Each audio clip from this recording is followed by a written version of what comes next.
Alors, la liberté financière. C'est vraiment un gros sujet qui revient souvent sur YouTube. Donc, la question derrière qu'on peut se demander, c'est est-ce qu'on est conscient qu'on est dans une forme de matrice? Est-ce qu'on n'est pas en train de vivre un train de vie assez malsain où on serait dans un métro boulot dodo sans le sens qui va derrière? Alors, comment ça se caractérise? On peut ressentir un mal-être le dimanche soir. Ça peut prendre la sensation de tripes qui nous bouffent de l'intérieur, tout simplement.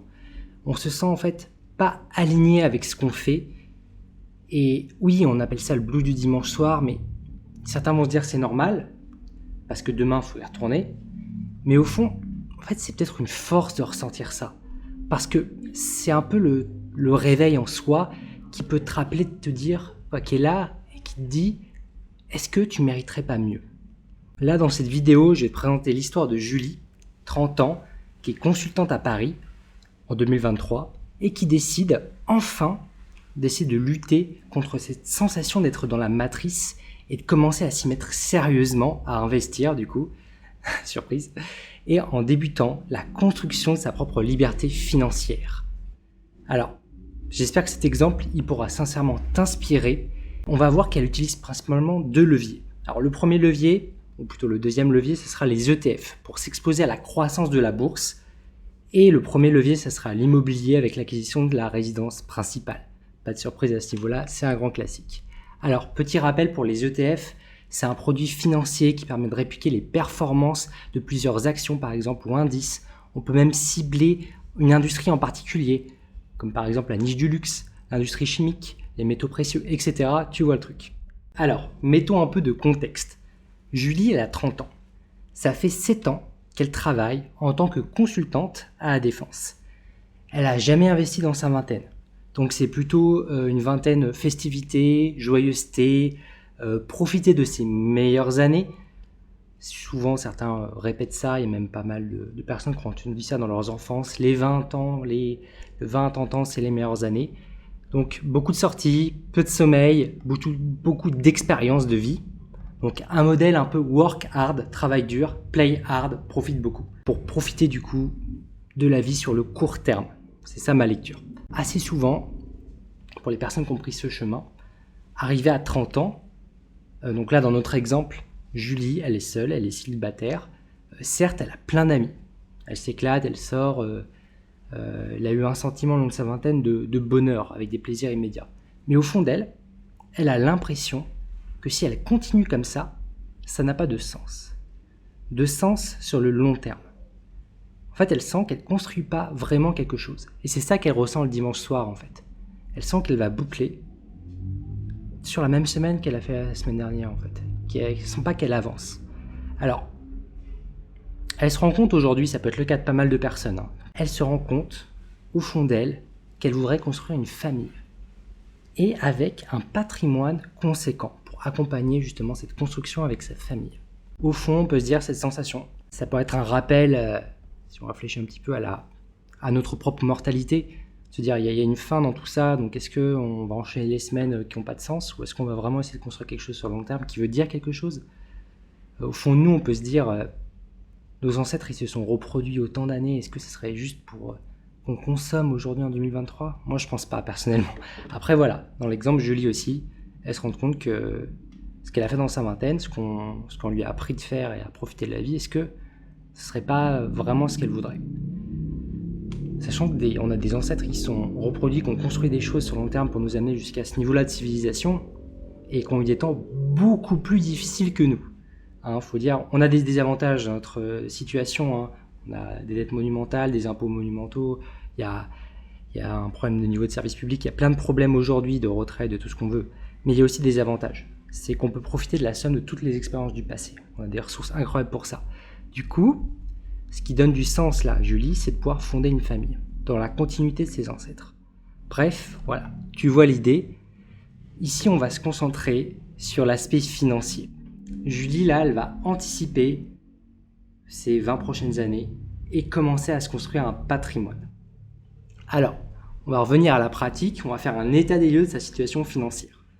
Quelques chiffres. Alors, à 30 ans, Julie, elle gagne 3 000 € net par mois. Elle touche 5 000 € net de primes par an aussi Et elle est quand même arrivée à mettre 18 000 euros de côté en 7 ans d'activité. Alors, ce qui représente presque 10% de ses revenus par mois de côté. Donc, au début, elle mettait 1 000 euros par an et cette dernière année, elle a mis 2 000 euros par an, par exemple, de côté. Alors, ce qui représente quelques centaines d'euros par mois, 10% de ses revenus à peu près, un peu moins. Aujourd'hui, elle décide de mettre en place une stratégie qui est assez simple. Investir en achetant sa résidence principale à crédit. Et après, investir ce qu'elle peut mettre de côté sur des ETF, avec une stratégie croissance, antifragile, sur des grandes capitalisations, actions en bourse. Voilà, ça paraît simple comme ça, on va rentrer dans le détail. Alors, le tout sur 20 ans. Elle achète en fin d'année, à ses 30 ans, sa résidence principale. C'est un appartement de 44 mètres carrés à Asnières-sur-Seine. Donc j'ai pris Asnières-sur-Seine parce que c'est une banlieue dans l'ouest de Paris, dans les Hauts-de-Seine, c'est pas très loin de là où elle travaille, la Défense. Et surtout, c'est accessible pour son budget, pour sa capacité d'emprunt.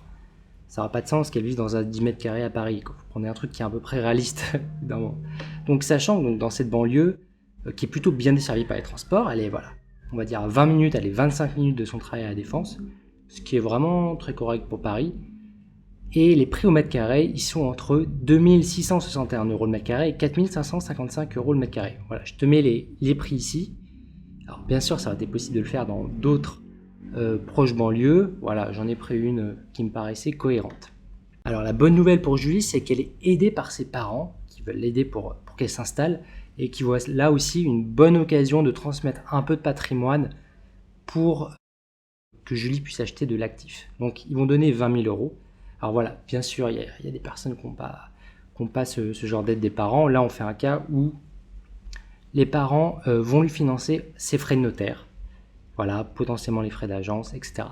Ça permet au final de rassurer la banque dans un contexte où c'est beaucoup plus dur qu'avant de s'endetter, d'acheter donc de l'immobilier.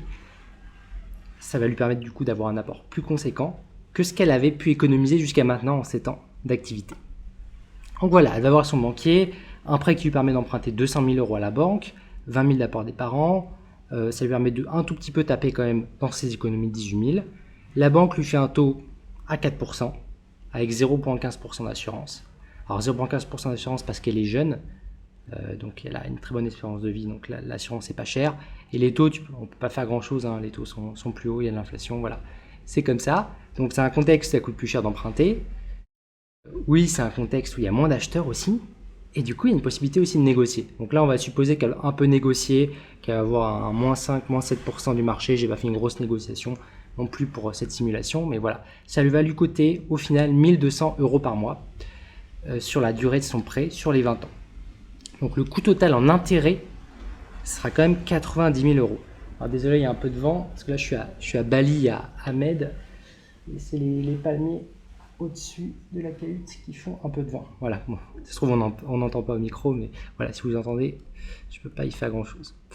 Donc voilà, elle est propriétaire maintenant, en fin d'année 2023, à Asnières-sur-Seine, d'un 44 mètres carrés. Voilà. Bon, elle paye son crédit, donc elle est propriétaire. Elle est chez elle, elle a les clés, et il faut qu'elle le paye sur 20 ans. Et comme ça, elle se dit que après les 20 ans qui viennent, elle aura plus de crédit à payer, et du coup, elle a à minima un toit sur sa tête à 50 ans, quoi qu'il arrive. Donc c'est déjà un bel accomplissement, step 1, vers la liberté financière. Une sorte d'indépendance, t'as pas à payer un loyer toute ta vie à un propriétaire. Ça, c'est déjà step 1. Et souvent, on dit qu'acquérir sa résidence principale, c'est la première étape. Je suis complètement d'accord, et je pense qu'il y a beaucoup qui l'ont compris en France. C'est pour ça que les Français achètent beaucoup, en tout cas, sur la génération de nos parents, ils ont beaucoup plus acheté.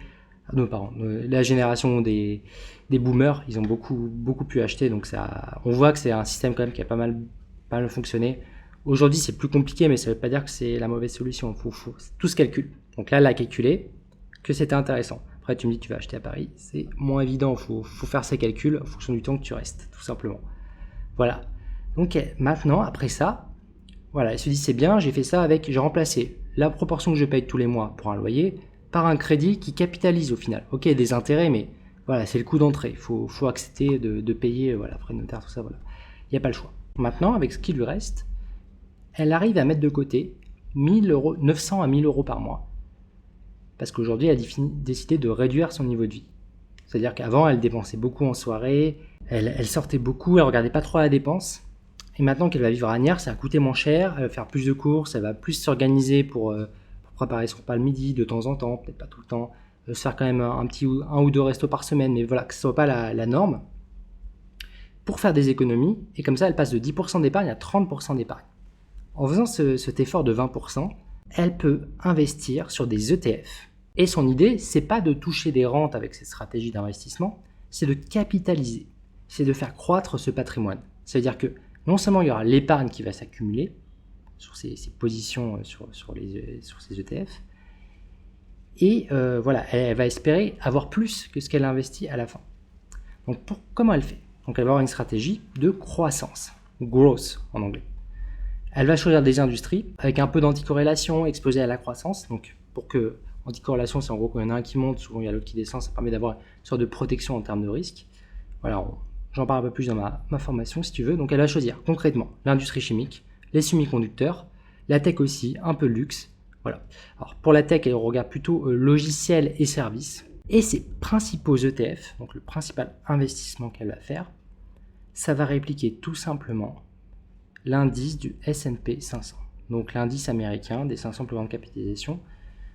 Et tant qu'à faire, elle vérifiera que la plupart de ces ETF, tous ces ETF, suivent la norme UCITS pour qu'ils soient bien éligibles aux résidents européens. Et surtout qu'ils soient capitalisants. Le but, c'est pas qu'ils lui versent des dividendes, ces ETF, parce que sinon, avec son chiffre de croissance, ça sera pas terrible parce qu'elle risque d'être taxée. Sauf voilà, si c'est sur son PEA, si l'ETF est éligible en plus au PEA, ça peut permettre aussi de réinvestir. Mais elle souhaite que ça soit un peu automatique, qu'elle n'ait pas à gérer justement cet réinvestissement, et du coup elle prend un ETF capitalisant. Donc voilà, ça c'est sa stratégie d'ETF capitalisant dans un premier temps, donc pour les 20 prochaines années. Alors je te donne quand même un exemple d'ETF qu'elle va acquérir, le S&P 500 Growth de iShares UCITS. Et bien sûr, tout ce qui est détail sur les frais TER, donc c'est les frais annuels que prend BlackRock pour détenir son ETF. Ça, tu l'as sur iShares, tu l'as peut-être chez ton broker ou chez ton courtier, ta banque. Après, je le mentionne ici, mais je ne vais pas rentrer dans le détail, la tracking difference.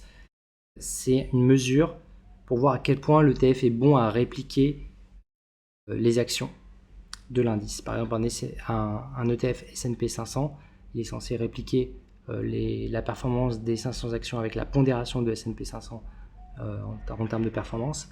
Sauf que dans les faits, si tu détiens l'ETF et que tu prends en compte les dividendes investis, il y a toujours un moment en fait où que ce soit sur les dividendes ou sur la performance, où il y a un petit moins, c'est un peu le coût d'avoir un ETF. Voilà, donc d'un côté tu gagnes du temps avec un ETF et de l'autre il y a ça aussi à mesurer, sachant qu'il y a des ETF notamment certains qui sont pas mal achetés quand même, ETF Nasdaq Amundi qui sont ils sont très chers, 0,50% de frais, et en plus leur tracking différence est de 0,40%. Donc voilà, quand tu rentres dans un ETF, regarde si tu perds pas déjà 1% par an. Après tu me diras, voilà, si l'ETF tu penses à faire 10% par an, pourquoi pas payer 1%. Et bon, à ce moment-là, il faut réfléchir, de se dire, voilà, est-ce que je fais ça plutôt action en prenant plus de temps aussi, ou est-ce que je fais avec un ETF qui sera la solution, je te l'accorde, de facilité. Pour aller plus loin, je fais un petit récap tous les mois. Je vais mettre en place ça dès dimanche, où je fais un top action, top EDF, pour suivre en fait les investissements à moyen long terme. Donc je vais mettre le prix d'entrée, les objectifs de prix que j'ai, et surtout pourquoi j'investis dedans. C'est quoi mon investment case, mon scénario d'investissement, et aussi les risques que j'anticipe. Voilà, donc ça fait un petit tableau, un petit récap. Voilà, donc ça c'est dans ma formation, j'en parlerai à la fin. Donc sur 20 ans, on va supposer que Julie, elle a un risque moyen de 15%, et qu'en moyenne, sur 20 ans, elle va achever 5% de revenus moyens. Alors 5%, c'est une hypothèse qui est très conservatrice, c'était sur les marchés US, si tu regardes sur les 50 dernières années.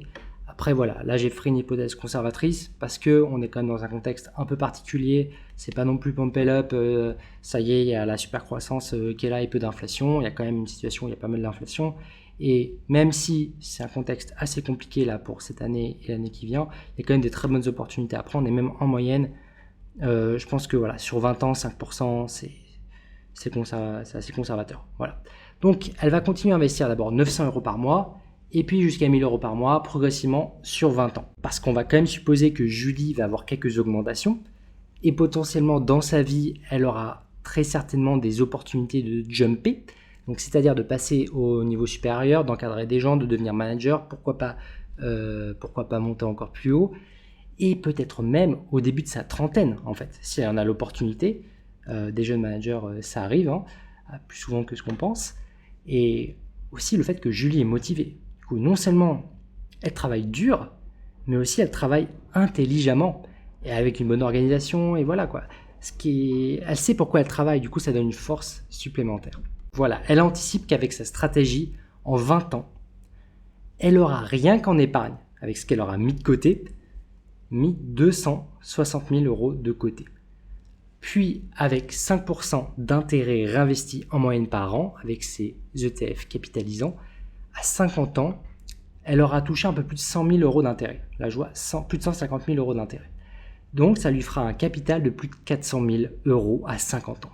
L'idée pour Julie de se construire un tel capital, un tel patrimoine, ça lui paraît accessible quand elle prend ses hypothèses conservatrices.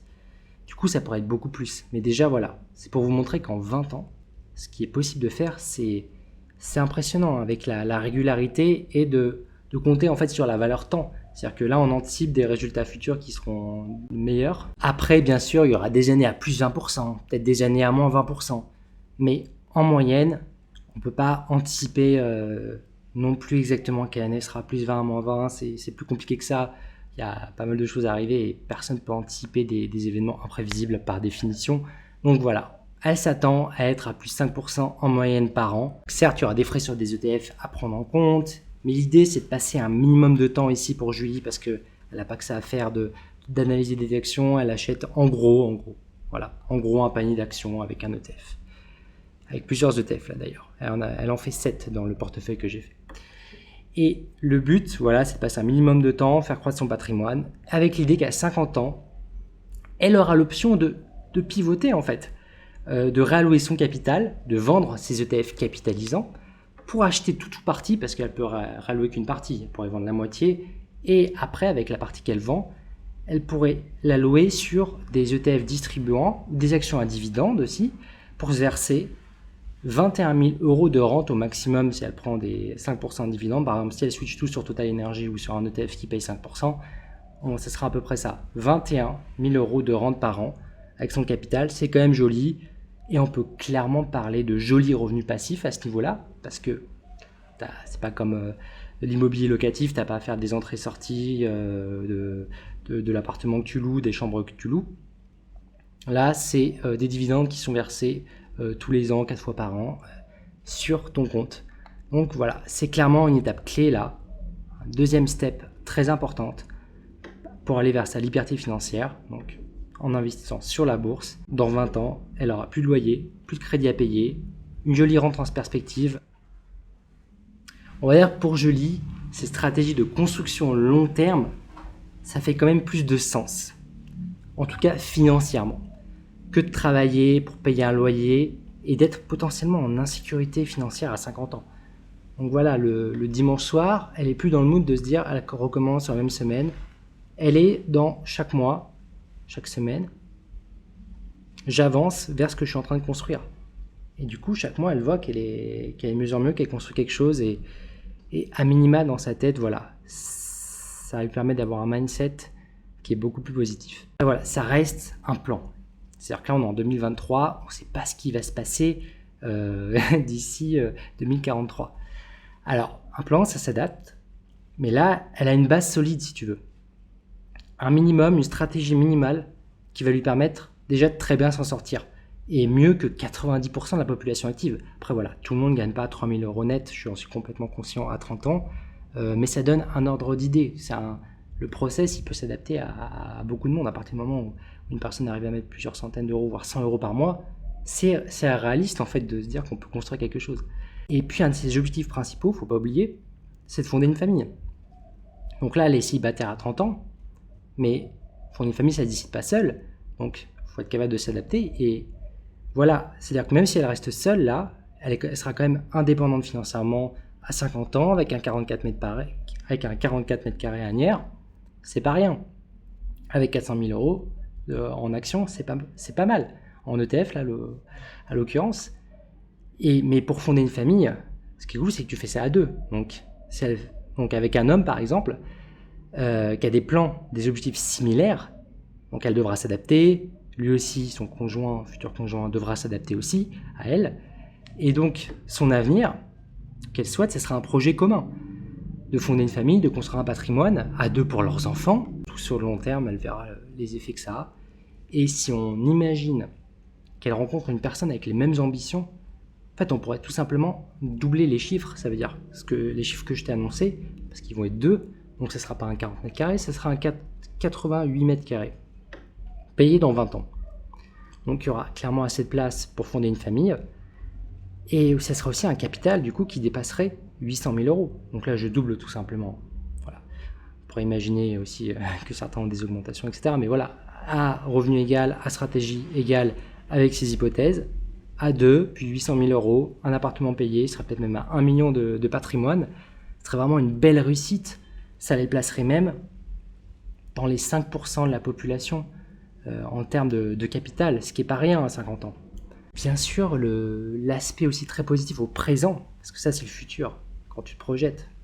Mais au présent, ils vont vivre beaucoup plus sereinement. En tout cas là, Julie aujourd'hui, elle peut vivre beaucoup plus sereinement. Ça veut dire que ça donne plus de sens que de travailler 40 heures par semaine pour juste recommencer. Là, c'est elle travaille, mais elle sait pourquoi. Que le blues du dimanche soir disparaîtra, mais peut-être pas complètement. Parce que c'est pas juste de l'argent. Mais peut-être aussi que voir une porte de sortie dans 20 ans, tu peux espérer que c'est comme une sortie de la matrice. En fait, c'est comme si tu étais dans un CDD. Et oui, ça va pas suffire peut-être à retirer toute la partie de ce sentiment de trip qui peut bouffer de l'intérieur.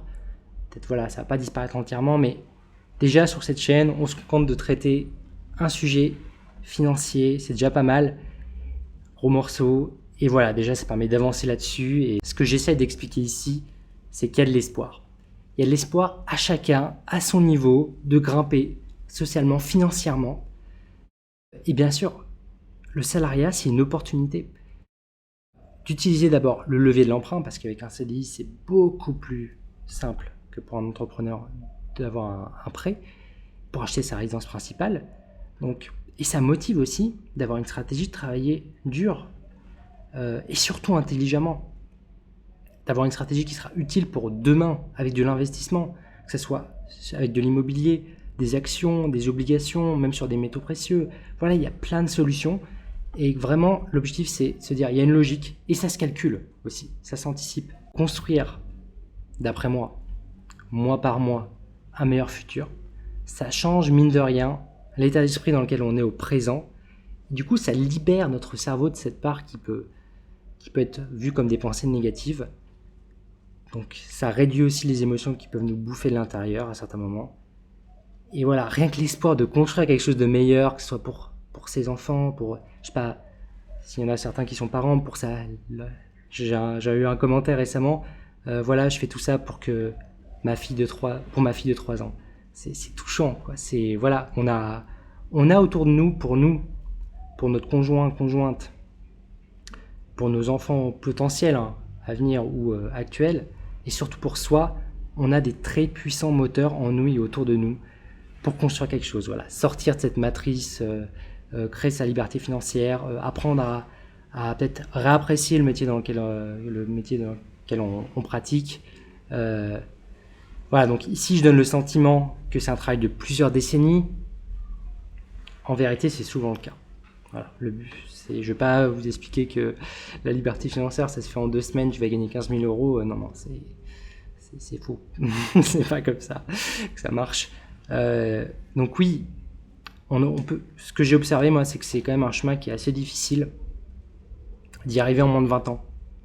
Voilà. Après, au-delà d'un horizon de 20 ans, ça se fait, je pense, 90% des gens peuvent y arriver. Et le faire en moins de 20 ans, c'est beaucoup plus compliqué. Ça reste possible, bien sûr. Rien n'est impossible dans la vie. Après, je suis convaincu que ça reste un des chemins les plus vertueux. Et bien que je sois conscient que ce soit difficile assez souvent. Bien sûr, je te partage tout ça parce que je pense que construire un patrimoine sur le long terme, c'est la meilleure solution qui est à portée aujourd'hui. C'est pas juste devenir riche, c'est pas juste de l'argent au final. Parce qu'il y a tout le process qu'il faut être capable de savourer. Tu as le côté aussi liberté future qui est réjouissant aussi. Si je schématise, à 20 ans, tu es très riche en temps, tu es pauvre en argent. Et l'idée, c'est de se dire, d'arriver en 20 ans, 30 ans, le temps qu'il te faut, pour se dire, voilà, 40, 50 ans, peut-être 60 ans s'il faut, se dire, voilà, j'ai fait ce qu'il faut en termes d'argent, et maintenant, le temps, c'est ma ressource la plus précieuse et la plus importante. Et voilà, d'être bien dans sa tête, et de pouvoir avancer comme ça. Voilà. Alors, maintenant, on arrive à la fin de la vidéo. Je vais en profiter pour partager que cette semaine, c'est le bon moment pour acquérir ma formation. Alors, son prix va augmenter ce dimanche 2 juillet à minuit. Donc, c'est une formation qui est en vidéo où je t'aide à construire ta stratégie d'investissement pour atteindre tes objectifs financiers. Alors, cette formation, je l'ai fait en vidéo comme si je parlais à mon père, à mon frère, à un très bon ami, ou toi devant ton écran. Je t'explique comment investir intelligemment ton argent avec l'aide de mes stratégies personnelles basées sur des fondamentaux. Pour que tu puisses en savoir plus, je t'ai mis le lien ici. Tu peux également regarder en bas de la page de la formation. Tu peux me poser directement une question et je te répondrai dès que je peux. Et j'en profite aussi pour faire une petite annonce supplémentaire. Courant l'été, j'ai prévu d'ajouter un live mensuel. Ce sera une bêta parce qu'en fait, j'aimerais pour septembre commencer à faire un live par mois pour tous les membres de la formation. Donc voilà, si tu es déjà membre de la formation, tu y auras accès. Et si tu vas devenir membre de la formation et être un nouvel élève, tu auras aussi cette possibilité. Donc ce sera l'occasion voilà, d'avoir un point tous les mois où on fait un point sur les marchés, sur ce qui se passe. Peut-être prendre une étude de cas personnalisée par exemple. Si voilà, tu as envie de participer, ce sera possible. Donc tu pourras prendre la parole en direct. On sera dans un petit groupe. Le but c'est de faire une ambiance assez vertueuse pour que tout le monde se pousse vers le haut. Voilà. Et je mettrai à disposition un Discord privé aussi. Et où il y aura la possibilité que chaque membre échange entre eux. Voilà, ça c'est... Je vais regarder ça pour faire une bêta cet été et la mettre à disposition à tous en septembre. Voilà. Et bien sûr, il y a aussi la mise à jour de la formation cette semaine qui arrive, donc qui est prévue ce dimanche. Elle sera accessible aussi à toutes et tous les membres. Parce que oui, comme tu le sais, toutes les mises à jour futures, bien sûr, sont incluses. Et ça comporte aussi tous les outils, bonus ou pas, que je propose. Voilà. Donc merci beaucoup à toi d'avoir regardé la vidéo jusqu'au bout. N'oublie pas de liker, partager, voire laisser un commentaire. Ça aide beaucoup l'algorithme de YouTube à faire connaître la chaîne. Et si tu n'es pas déjà abonné, abonne-toi. Ça aide aussi énormément cette chaîne. Voilà. Et si tu veux voir une autre vidéo, je te mets ici ma vidéo sur le début d'un nouveau bull market d'après moi. Voilà, tu as tous les détails ici. Sur ce, restons pragmatiques. Allez, à plus.